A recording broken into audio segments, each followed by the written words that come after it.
Mellow greetings, everybody. My name is James. I'm from the internet, and today we are going to be talking about brown shirts and how 100 years later, history has come full circle. Now, for those of you who have no idea what the hell I'm talking about, it's okay. What we're going to do is we're going to take a brief jaunt down memory lane. I'm going to explain to you exactly who and what a brown shirt is, and then I'm going to explain to you who the brown shirts of today are and what they are currently up to. Here we go. The Brown Shirts, or SA, was founded in Munich by Hitler in 1921 out of various roughneck elements that had attached themselves to the fledgling Nazi movement. It drew its early membership largely from the Freikorps, armed freebooter groups made up largely of ex-soldiers that battled leftists in the streets in the early days of the Weimar Republic. Outfitted in brown uniforms after the fashion of Benito Mussolini's fascist black shirts in Italy, the SA, or Brown Shirts, protected party meetings, marched in Nazi rallies, and physically assaulted political opponents. Temporarily in disarray after the failure of Hitler's Munich Putsch in 1923, the Brown Shirts were reorganized in 1925 and soon resumed its violent ways, intimidating voters in national and local elections. Is any of this sounding familiar? Groups like this have a tendency to form and grow during periods of economic or social unrest, and sometimes politically savvy people who have a, I don't know, shall we say, certain ideology, fascist. Well, they come along and scoop up all these groups, put them under a banner, give them a few fun slogans to chant, say good things about the master race and how great the world could be if only everybody was the same.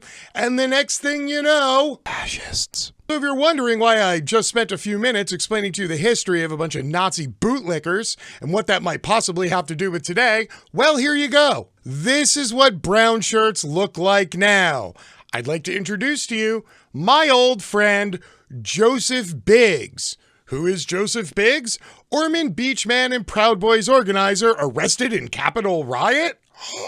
Now, before I continue, I think it is fair to say that I have run into and run afoul of Mr. Biggs on more than one occasion, including the RNC in Cleveland in 2016, the white nationalist rally in Boston after Charlottesville, and then a few times in New York City during some run and gun activity, which was videotaped and photographed and led to the arrest of multiple Proud Boys.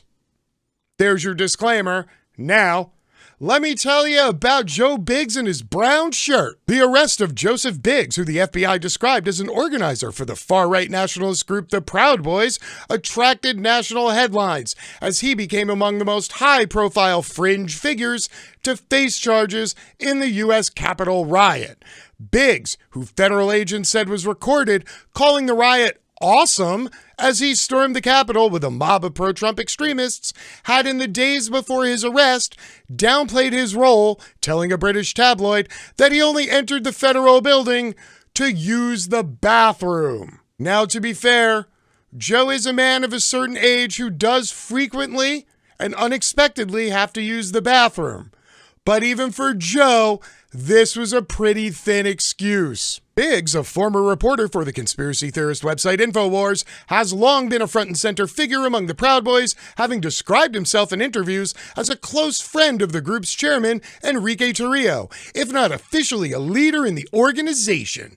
In court records documenting the basis for their arrests, federal agents have described the Proud Boys figures as instigators ahead of the January 6th riot, which disrupted the process of Congress certifying now President Joe Biden's Electoral College victory. It wasn't a riot, it was an insurrection. Tarrio and Biggs, authorities said, had urged Proud Boys supporters to show up incognito in Washington, D.C.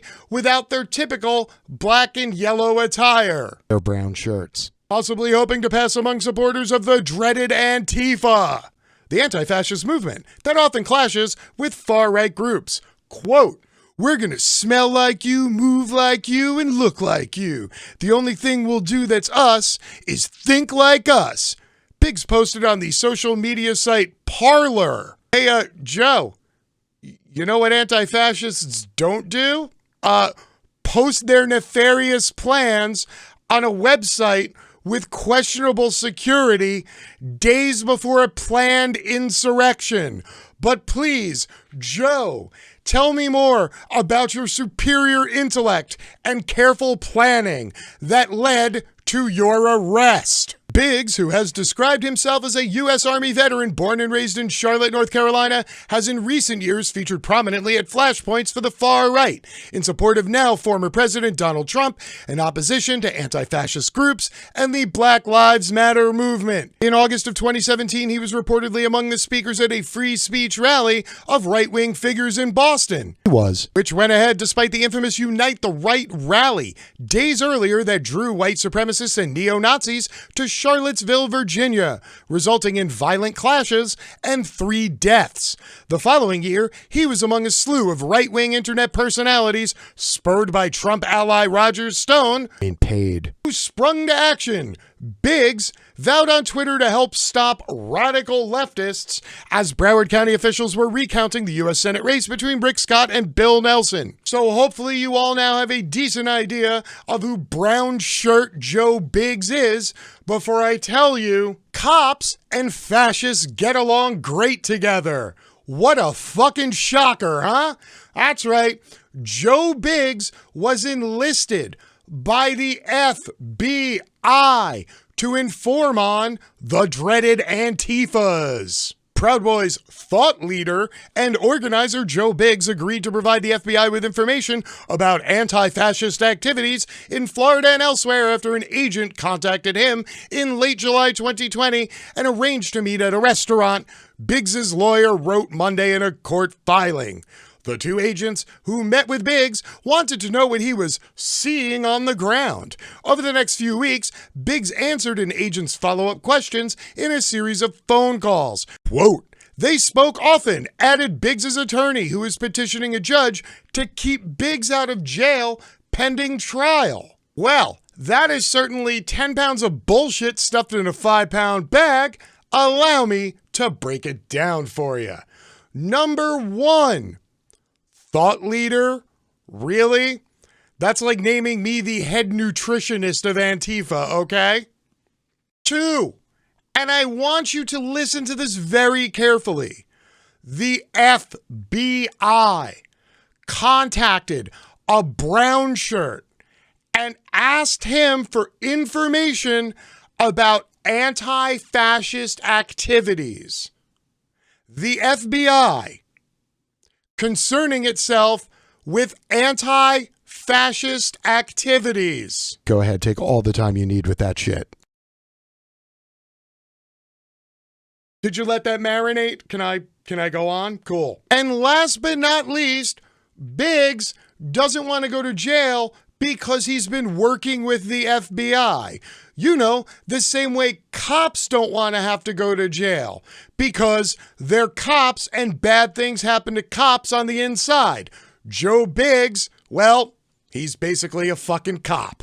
The defense lawyers' claims buttress a widely held view among left-leaning ideological opponents of the Proud Boys that law enforcement has coddled them, condoned their violence, and even protected them during their frequent street brawls with anti-fascists. The Proud Boys even have counted some law enforcement officers among their ranks, including a Connecticut police officer and a Louisiana sheriff's deputy. Shocker. Biggs also received cautionary phone calls from FBI agents and routinely spoke with local and federal law enforcement officials in Portland, Oregon about rallies he was planning there in 2019 and 2020. Quote, "These talks were intended both to inform law enforcement about Proud Boy activities in Portland on a courtesy basis, but also to ask for advice on planned marches or demonstrations. There is literally no cop or member of law enforcement anywhere that Joe Biggs will not immediately sprint towards, trip over his dick, and then stay in the kneeling position on the ground to lick their boots when they come calling. Why? Because once again, Joe Biggs thinks he's a cop, even though he's not, because he couldn't cut that lifestyle. FBI Director Christopher Wray has said there was no evidence that Antifa was to blame for the January 6th violence, but that hasn't stopped some on the right from making the claims. Antifa was the Trump administration's villainous scapegoat for much of last year's social unrest following the death of George Floyd. Fun fact, if cops didn't kill people, anti-fascists wouldn't be out in the streets protesting cops killing people. I'm just saying, you all seem to be looking for an answer as to how to make that not be a thing. I'd go with the cops not killing people, but you do you. The FBI and Justice Department had launched a number of investigations into extremist groups around that time. They were focused on whether people were violating federal law by crossing state lines to commit violence, or whether anybody was paying to send Antifa followers to commit violence, a law enforcement official told the Associated Press. Also, for the record, I've been waiting about 11 years now for my Soros check. Turns out, not a thing. It's kind of like trickle-down economics. You can wait forever, you're never getting that shit. Investigators struggled to make any cases against the dreaded Antifas, in part because there's no hierarchy or structure to Antifa. The FBI would not comment on why agents were meeting with Biggs or why the Bureau was trying to solicit information about Antifa through the Proud Boys. It's because they had absolutely no success infiltrating anti-fascist organizations for decades, because anti-fascist organizations don't sit around on Parler and advertise everything they're going to do and just accept that anybody who walks into a meeting who is white is instantly on their side. So, I don't know, they went the other route and decided to talk to the most bootlicker who's had the most fucking interaction with cops and Antifa at the same time in the history of humanity and squeezed him for any information he might possibly have. Biggs, 37 of Ormond Beach, Florida, wouldn't be the first Proud Boys informant. The group's chairman and top leader, Enrique Tarrio, previously worked undercover and cooperated with investigators after he was accused of fraud in 2012, according to court documents. Oh, also, fun story about bootlickers. Yeah, they have absolutely no loyalty to each other, just to the boot that they are licking, and this will always continue to happen. These people will always flip on each other to the cops because they love cops and themselves more than they love the soft fascism that they participate in as some kind of LARPing hobby. Justice Department prosecutors want to jail Biggs while he and the others await trial because he, quote, presents a danger, not only based on his own personal violence, but violence by others who undoubtedly still support him. But Biggs's lawyer said the incarceration bid hinges on evidence that is speculative at best. Quote, importantly, the FBI has known about his political commentary and role in planning events and counter-protests in Portland and other cities since at least July 2020, and arguably benefited from that knowledge in efforts to gather intelligence about Antifa in Florida and Antifa networks operating across the United States. In other words, you can't put him in jail because he's practically a cop, and you don't put cops in jail, right?